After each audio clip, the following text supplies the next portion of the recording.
Hi, నేను మీ Janu. Welcome to my channel. ఈ రోజు మనం మోస్ట్ రీసెంట్ గా రిలీజ్ అయిన when the phone rings drama episode 3 లో ఏం జరిగిందో తెలుసుకోబోతున్నాం. ఇంకా స్టోరీ విషయానికి వస్తే, హీరో ఆఫీస్ లో బాంబ్ బ్లాస్ట్ ఎలా జరిగిందో చూపిస్తూ ఉంటారు. హీరో కిడ్నాపర్ తో కాల్ మాట్లాడుతూ 5 minutes ఆగి కాల్ చేయమంటాడు. హీజు, నువ్వెందుకు నా కాల్ కట్ చేసి వెయిట్ చేపిస్తున్నావు? ఇలా చేస్తే నువ్వు రిగ్రెట్ ఫీల్ అవ్వాల్సి వస్తుంది అని అంటుంది. అప్పుడే బైక్ లో కిడ్నాపర్ మాస్క్ వేసుకుని ఆఫీస్ కి వచ్చి పిజ్జా బాక్స్ డెలివరీ చేసి వెళ్ళిపోతాడు. హీరో ఆఫీస్ లో కాల్ ట్రేస్ చేయడానికి టీం ట్రై చేస్తూ ఉంటారు. అందులో ఒక టీమ్మేట్ పిజ్జా డెలివరీ వచ్చిందని ఆ బాక్స్ ఆఫీస్ లోకి తీసుకొని వచ్చి ఆ బాక్స్ ఓపెన్ చేయగానే బ్లాస్ట్ జరుగుతుంది. పక్క రోజు మార్నింగ్ హీరోకి మెలకు వచ్చి చూస్తే హాస్పిటల్లో ఉంటాడు. దోజే హీరోతో, మన టీమ్మేట్స్ అందరికి చిన్న చిన్న గాయాలయ్యి అందరూ బానే ఉన్నారు అని చెప్తాడు. హీరో హీజు సేఫ్ గా ఉందా లేదా అని బాడీ గార్డ్ ని కనుక్కొని సేఫ్ గా ఉందని తెలుసుకుంటాడు. దోజే మాట్లాడుతూ, పోలీసుల ఫుటేజ్ అంతా చెక్ చేస్తూ ఉన్నారు, మన సెక్యూరిటీ రూమ్ బయట ఉన్న సీసీటీవీ ఫుటేజ్ చూడండి అంటూ హీరోకి చూపిస్తాడు. కిడ్నాపర్ హీరో ఆఫీస్ దగ్గరికి వచ్చి కెమెరా ముందు నిన్ను చంపేస్తా అని బెదిరిస్తాడు. అది చూసి హీరోకి బాగా కోపం వస్తుంది. దూజే హీరోతో, మీరేం చేయకండి, పోలీసులకు తెలీదు మీరు ఇందులో ఇన్వాల్వ్ అయ్యారని. పోలీసులు జస్ట్ ఇది నార్మల్ ఆఫీస్ బ్లాక్స్ అనుకుంటున్నారు, మీరు కానీ ఇన్వాల్వ్ అయ్యారని తెలిస్తే రూమర్స్ వస్తాయి అంటాడు. హీరో దోజేతో మాట్లాడుతూ, వాడికి ఎంత ధైర్యం ఉంటే నా ఆఫీస్ కి వచ్చి నన్నే చంపేస్తా అని బెదిరించి వెళ్తాడా? నేను ఇన్వాల్వ్ అయ్యానని తెలియకుండా వాడిని ఎలా ఇరికించాలో నాకు తెలుసు అంటాడు. మార్నింగ్ న్యూస్ లో హీరో ఆఫీస్ లో బాంబ్ పేలింది. మాస్క్ వేసుకుని వచ్చిన వ్యక్తి హీరో ఆఫీస్ బయట పిజ్జా బాక్స్ పెట్టి వెళ్లాడు. అతను వెళ్లిన తర్వాత ఈ బ్లాస్ట్ జరిగింది అని న్యూస్ వస్తుంది. అది విని హీజు షాక్ అయి చేతిలో ఉన్న గ్లాస్ కింద పడేస్తుంది. హీజు బాగా భయపడుతూ ఉంటుంది. ఈ లోపల హీరో గాయాలతో ఇంటికి వస్తాడు. హీరో హీజు దగ్గరికి వచ్చి, నాకు తెలియని హీజు లేదనుకున్నానే, ఎవరు నిజమైన హీజునో తెలుసుకోవాలి, నాకు నువ్వు తప్ప ఏ క్లూ లేదు, డ్రెస్ నువ్వు విప్పుతావా నన్ను విప్పమంటావా అంటాడు. హీజు బాగా భయపడుతూ హీరోని ఆపుతుంది. హీరో హీజుని బెడ్రూమ్ లోకి ఎత్తుకొని తీసుకొని వెళ్లి బెడ్ మీద కూర్చొని పెడతాడు. హీజు అక్కడే ఉన్న డైరీ తీసుకొని, మీరు బాగున్నారా, మీకేమైనా దెబ్బలు తగిలాయా అని డైరీలో రాసి హీరోని అడుగుతుంది. హీరో, నేను బానే ఉన్నాను, కిడ్నాపర్ నా పర్సనల్ ఆఫీస్ లో బాంబ్ పెట్టి వెళ్ళాడు అని చెప్తాడు. హీరో హీజుతో, నీకు నిజంగా కిడ్నాపర్ ఎవరో తెలీదా? కానీ ఆ కిడ్నాపర్ కి ఎందుకు నీ గురించి చాలా విషయాలు తెలిసినట్టున్నాయి అంటూ హీజు దగ్గరికి వచ్చి డ్రెస్ ని లిఫ్ట్ చేసి పుట్టుమచ్చని చూడ్డానికి ట్రై చేస్తూ ఉంటాడు. హీజు హీరోని నెట్టేసి, ఏం చేస్తున్నావు, ఏం చెక్ చేయాలనుకుంటున్నావు అంటూ డైరీ మీద రాసి అడుగుతుంది. హీరో తప్పు చేస్తున్నా అని రియలైజ్ అయ్యి తన డ్రెస్ మళ్ళీ కిందకి దించి సారీ చెప్తాడు. హీరోకి దోజే నుండి కాల్ వస్తుంది. దాంతో తను అక్కడి నుండి వెళ్ళిపోతాడు. దోజే హీరోతో మాట్లాడుతూ, 6 months నుండి మన ఏరియాలో ఇలాగే ఫైర్ బ్లాస్ట్ జరుగుతున్నాయి, అందువల్ల వాడిని పట్టుకోవడానికి పోలీసులు ట్రై చేస్తూ ఉన్నారు అని చెప్తాడు. హీరో మాట్లాడుతూ, వాడు వీడు ఇద్దరు సేమ్ కాదు, నా పర్సనల్ ఆఫీస్ లోకి వచ్చి మరీ బాంబ్ పెట్టాడంటే అది ఖచ్చితంగా కిడ్నాపరే. పోలీసులకు తెలియకుండా ఈ కేసుని మనం సపరేట్ గా ఇన్వెస్టిగేట్ చేద్దాం. అలాగే నేను కాల్ మాట్లాడేటప్పుడే కిడ్నాపర్ వచ్చి బాంబ్ పెట్టాడంటే కిడ్నాపర్ ఒక్కడే అయి ఉండడు, గ్రూప్స్ గా వర్క్ చేస్తున్నారేమో అంటాడు. హీరో మాట్లాడేదంతా హీజు డోర్ బయట నుండి సీక్రెట్ గా వింటూ ఉంటుంది. హీరో బయటకు వస్తుండడం విని పరిగెత్తుకుంటూ ఇందాక కింద పడేసిన గ్లాస్ ని ఏరుకుంటూ ఉంటుంది. హీరో హీజు దగ్గరికి వచ్చి, నీ ఫోన్ హ్యాక్ అయిందేమో చెక్ చేయాలి, నీ ఫోన్ ని ఇవ్వు అంటాడు. హీజు ఫోన్ తీసుకురావడానికి వెళ్తుంది. హీరో పగిలిపోయిన గ్లాస్ ని వేరి హీజుతో, అంత కేర్లెస్ గా ఉండకు, నువ్వు వర్క్ చేస్తుంది నీ హ్యాండ్స్ తో, పగిలిపోయిన గ్లాస్ ని ఎందుకు తాకుతున్నావు అని తిడతాడు. తర్వాత హీజు తన బెడ్రూమ్ లోకి వెళ్లి ఆలోచిస్తూ, సవోన్ కిడ్నాపర్ నా ఫోన్ ని హ్యాక్ చేసి నా ఫోన్ లో ఉన్న పిక్స్ తనకు పంపించి బెదిరిస్తున్నాడేమో అనుకుంటున్నాడేమో అని కిడ్నాపర్ ఫోన్ లో తను తీసుకున్న లెగ్ పిక్స్ అన్ని భయంతో డిలీట్ చేసేసి ఆ ఫోన్ ని స్విచ్ ఆఫ్ చేసేస్తుంది. హీరో వాళ్ళ మమ్మీ డాడీ, హీజు వాళ్ళ మమ్మీ డాడీ అందరూ కలిసి షూటింగ్ గేమ్ ఆడుతూ టైం స్పెండ్ చేస్తూ ఉంటారు. ఒకరికి ఒకరంటే నచ్చదు, కానీ ఒకరి లాభం కోసం ఒకరు మంచిగా యాక్ట్ చేస్తూ ఉంటారు. ముఖ్యంగా హీరో వాళ్ళ అమ్మకి హీజు వాళ్ళ అమ్మ అంటే అస్సలు ఇష్టం ఉండదు. మాస్టర్ అని సేవ్ చేసుకున్న అతనితో మెసేజ్ చేస్తూ ఉంటాడు. హీరో ఆఫీస్ లో ఫైర్ పెట్టిన న్యూస్ ని మాస్టర్ అనే అతనికి సెండ్ చేసి, చూసావా ఈ న్యూస్, నచ్చిందా అని అడుగుతాడు. మాస్టర్, నేను చెప్పేదాకా ఏం చేయకు అని మెసేజ్ చేస్తాడు. హీరో హీజు ఫోన్ హ్యాక్ అయిందా లేదా అని చెక్ చేస్తూ, హీజు ఆ రోజు కోర్టులో కలిసిన సంగు చాలా మంచివాడు, నా సీనియర్ అని చెప్పే లోపల సంగు చాట్ ఓపెన్ చేసి చదువుతూ ఉంటాడు. సంగు హీజుకి వాళ్ళ కాలేజ్ కి సంబంధించిన ఫోటో పంపించుంటాడు. ఆ ఫోటోలో వాళ్ళిద్దరూ నూరి డ్రీమ్ సెంటర్ అనే ఆర్ఫనేజ్ ముందు ఫోటో దిగి ఉంటారు. దాంతో హీరో ఆ ఆర్ఫనేజ్ గురించి దోజకి తెలుసుకోమని చెప్తాడు. సంగు, యూరి ఇంకా మిగిలిన టీం అంతా కొత్తగా పెట్టబోయే షో కోసం క్రైమ్ కేసెస్ ని వెతుకుతూ ఉంటారు. అందులో ఒక అతను సంగుతో మాట్లాడుతూ, అసలు ఎవరికి తెలియని క్రైమ్ కేసు ఏదన్నా మీకు తెలుసా అని అడుగుతాడు. సంగు మాట్లాడుతూ, ఇప్పటి వరకు నేను ఎక్కడా రిలీజ్ చేయని కేసు ఒకటి ఉంది అంటాడు.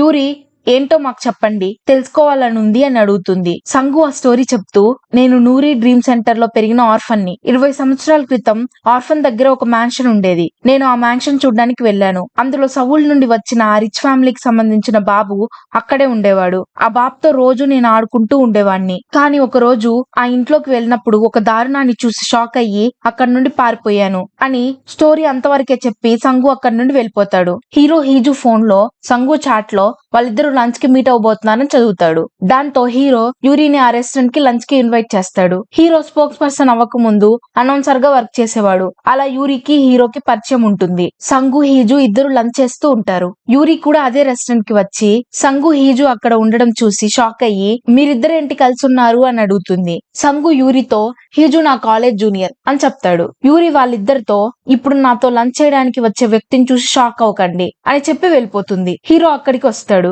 హీజు హీరో కనిపించకూడదని చెయ్యడ్డం పెట్టుకొని ఉంటుంది. హీరో రావడం హీజుని పలకరిస్తాడు. హీరో మాట్లాడుతూ హీజు నాకు రీసెంట్ గా జరిగిన బ్రిటిష్ ఎంబసీలో ఇంటర్ప్రిటర్ గా వర్క్ చేసింది, అందుకే లంచ్ ఇప్పిద్దాం అనుకుంటున్నా అంటూ హీరో యూరి కూడా సంగు హీజుతో కలిసి లంచ్ చేస్తారు. సంగు హీజుని బాగా చూసుకుంటూ ఉంటాడు. హీజుతో సైన్ లాంగ్వేజ్ లో కూడా మాట్లాడుతూ ఉంటాడు. అది చూసి హీరోకి బాగా జలస్ వస్తుంది. దాంతో హీరో సంగుతో మీ మధ్య రిలేషన్ ఏంటి, మీరేం చేస్తుంటారు అంటూ క్వశ్చన్ మీద క్వశ్చన్ వేస్తూనే ఉంటాడు. సంగు హీరోతో నా మీద ఇంట్రెస్ట్ ఉందా ఏంటి, అన్ని క్వశ్చన్స్ అడుగుతున్నారు అంటాడు. హీరో అవును అంటాడు. హీరో సంగుని అన్ని క్వశ్చన్స్ అడగడం ఇష్టం లేక వాష్రూమ్ కి వెళ్తున్నా అని చెప్పి హీరోని పక్కకి రమ్మని సైగ చేస్తుంది. హీరోకి దోజే కాల్ చేయడంతో పక్కకి వెళ్తాడు. హీరోతో మాట్లాడుతూ నా ఫోన్ హ్యాక్ అయిందో లేదో చూస్తా అని చెప్పి నా మెసేజెస్ అన్ని చదివారా, ఎందుకు మా మధ్యలో వచ్చి అన్ని క్వశ్చన్స్ అడుగుతున్నారు, నేను చెప్పానుగా సంగు నా సీనియర్ మంచివాడని అని అంటుంది. హీరో జలస్ గా తను మంచివాడని అంత బాగా తెలుసా, నేను నీకు పరిచయం 20 సంవత్సరాలు అవుతుంది,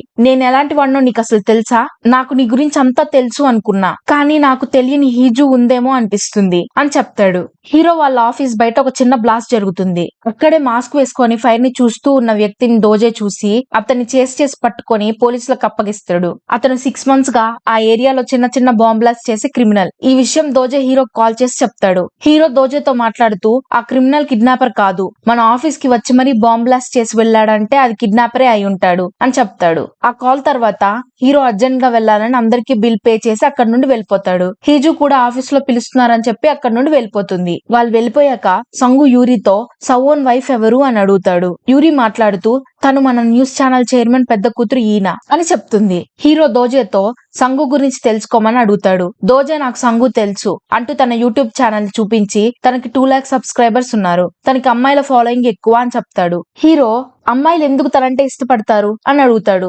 దోజే ఎందుకంటే తన బాడీ బాగుంటుంది, హ్యాండ్సమ్ గా ఉంటాడు అని తన జిమ్ చేస్తున్న వీడియో చూపిస్తాడు. హీరో జలస్ తో నీకు ఇవన్నీ చూస్తూ బాగా ఫ్రీ టైం ఉన్నట్టుంది, తన గురించి అన్ని డీటెయిల్స్ కనుక్కో అని చెప్తాడు. హీజు ఆఫీస్ డైరెక్టర్ ప్రెసిడెన్షియల్ ఆఫీస్ లో సైన్ లాంగ్వేజ్ ఇంటర్ప్రిటర్ గా హైరింగ్ ఉంది, అందుకే హీజుని అప్లై చేయమని పిలుస్తుంది. కానీ హీజు డల్ గా ఉంటుంది. హీజు డైరెక్టర్ తో డివోర్స్ చేసుకోవడం మంచిదేనా, నా హస్బెండ్ నేను చనిపోవాలి అని కోరుకుంటున్నాడు అని అంటుంది.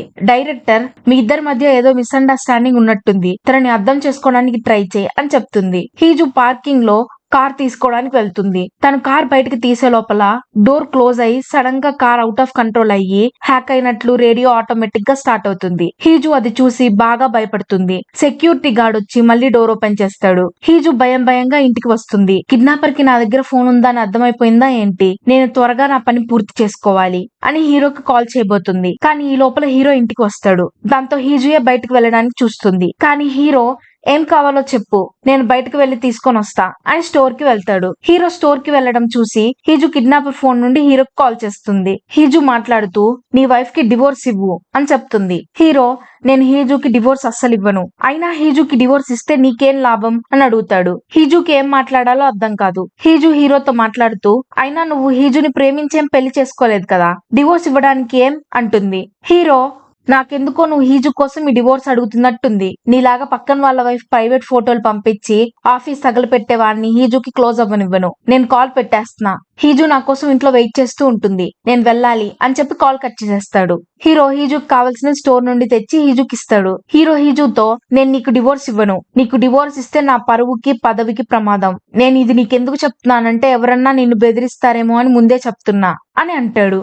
హీజు హీరో పరువు ప్రతిష్ఠ వల్ల నాకు డివోర్స్ ఇవ్వనన్నాడా, ప్రేమ వల్ల కాదా అని అనుకుంటూ ఉంటుంది. హీజు, నేను ప్రెసిడెన్షియల్ ఆఫీస్ లో సైన్ లాంగ్వేజ్ ఇంటర్ప్రిటర్ గా వస్తే రోజు నా ఫేస్ చూడాలి, ఓకేనా అది నీకు అని అడుగుతుంది. హీరో, ముందు నువ్వు సెలెక్ట్ అయి చూపించు, ఎక్స్పీరియన్స్ లేకుండా అంత కాన్ఫిడెన్సా అంటాడు. హీజు మాట్లాడుతూ, నాకంటే బెటర్ ఎవరు ఉండరు, ఎందుకంటే నాకు మీ గురించి అంతా తెలుసు, మీ ఫేస్ చూసి చెప్పగలను మీరేం ఆలోచిస్తున్నారో అని అంటుంది. హీరో, అవునా, ఇప్పుడు ఏం ఆలోచిస్తున్నానో గెస్ట్ అయ్యి అని దగ్గరికి వస్తాడు. హీరో హీజుతో మాట్లాడుతూ, ఆ కిడ్నాపర్ కి నీ గురించి చాలా విషయాలు తెలుసు, కానీ నాకు అది నచ్చడం లేదు. నాకు కిడ్నాపర్ తో నీకు మా గురించి ఏం తెలుసు అని చెప్పేలా చెయ్యాలనుంది అని చెప్పి వెళ్లి హీజు బెడ్రూమ్ లో తన బెడ్ మీద పడుకుంటాడు. హీజు కోపంగా బయటికి వెళ్ళు అంటుంది, కానీ హీరో నేను ఇక్కడే పడుకుంటా అని పట్టుబట్టడంతో హీజు సైలెంట్ గా వచ్చి హీరో పక్కన పడుకుంటుంది. హీరో హీజుతో మాట్లాడుతూ, ఆ కిడ్నాపర్ కి నా పర్సనల్ ఆఫీస్ తెలుసు, అంటే మన ఇల్లు కూడా సేఫ్ కాదు, ఈ రోజు నేను నీ పక్కనే పడుకుంటా, ఏ టెన్షన్ లేకుండా హాయిగా పడుకో అని చెప్తాడు.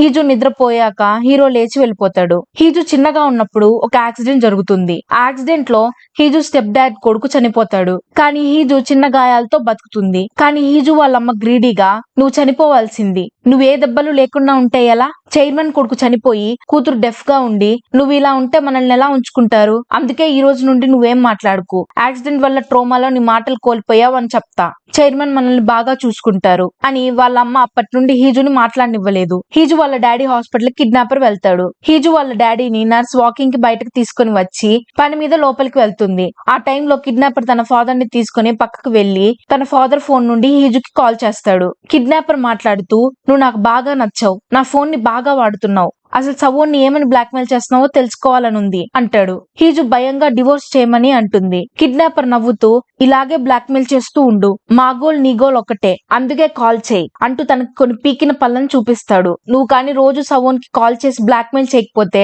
మీ ఫాదర్ ని ఇలాగే చేయాల్సి వస్తుంది అని బెదిరిస్తాడు.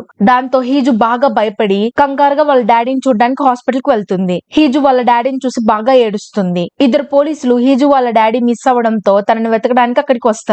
వాళ్ళకి హీజు డాడీ దగ్గర టీత్ కనిపిస్తాయి. హీజు వచ్చాక పోలీసులు అది తనకి చూపిస్తారు. పోలీసులు హీజుని ఇంటి దగ్గర డ్రాప్ చేయడానికి తీసుకుని వెళ్తూ ఉంటారు. సడన్ గా పోలీస్ కార్ లో రేడియో స్టార్ట్ అవుతుంది. హీజుకి అది విని కిడ్నాపర్ గుర్తుకు వచ్చి బాగా భయపడుతూ, టెన్షన్ గా కార్ ఆపండి అంటూ అరిచి కార్ దిగి ఏడుస్తూ, కిడ్నాపర్ బెదిరించింది, వాళ్ళ అమ్మ బెదిరించింది అన్ని గుర్తు తెచ్చుకొని నాకు తోడుగా ఈ భూమి మీద ఎవ్వరూ లేరు అంటూ ఏడుస్తూ ఉంటుంది. అప్పుడే హీరో కారులో సెక్యూరిటీని తీసుకొని అక్కడికి వస్తాడు. పోలీసులు ఇద్దరు మనం ఏమన్నా తప్పు చేశామా, స్పోక్స్ పర్సన్ ఇక్కడికి ఎందుకు వస్తున్నారు అని అనుకుంటారు. హీరో, నేను వచ్చింది మీకోసం కాదు, హీజు కోసం, తను నా వైఫ్ అని చెప్తూ ఏడుస్తున్న హీజుని లేపుతాడు. అది విని పోలీసులు ఇద్దరు షాక్ అవుతారు. హీజు కూడా షాక్ అయి హీరోని చూస్తూ ఉంటుంది. ఇక్కడితో ఎపిసోడ్ 3 ముగుస్తుంది. నెక్స్ట్ ఎపిసోడ్ లో ఏం జరిగిందో తెలుసుకోవడం కోసం నా ఛానల్ కి సబ్స్క్రైబ్ చేసి లైక్ చేయండి. మీకు నెక్స్ట్ ఏ డ్రామా ఎక్స్ప్లెనేషన్ కావాలో కామెంట్ సెక్షన్ లో మెన్షన్ చేయండి. నెక్స్ట్ వీడియోలో కలుద్దాం.